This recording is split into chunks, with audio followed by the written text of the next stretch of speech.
এ যেন সাকিবের হুঙ্কারে আম্পায়ার দিল আউট। জিম্বাবুয়ানরা রিভিউ নিয়েও বাঁচতে পারল না।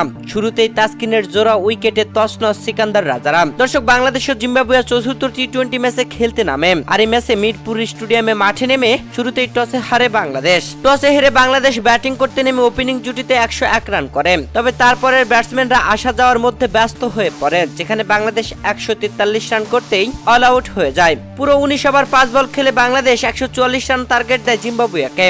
এই রানের টার্গেটে ব্যাট করতে নেমে প্রথম ওভারেই 0 রানে উইকেট তুলে নেন তাসকিন আহমেদ, যেখানে বেনেট দলীয় চতুর্থ বলে সাকিব আল হাসানের হাতে ক্যাচ আউট হয়ে প্যাভিলিয়নে ফেরেন। এরপরে 28 রানের মাথায় সিকান্দার রাজাকেও একদম বোল্ট আউট করে দেন তাসকিন আহমেদ। পরপর জোড়া উইকেট তুলে নেন তাসকিন। দর্শক, এরপরের উইকেট তুলেছেন সাকিব আল হাসান। দলীয় পঞ্চম ওভারে বল করতে এসে সাকিব আল হাসান চতুর্থ বলে এলবির ফাঁদে ফালান মারুমানিকে।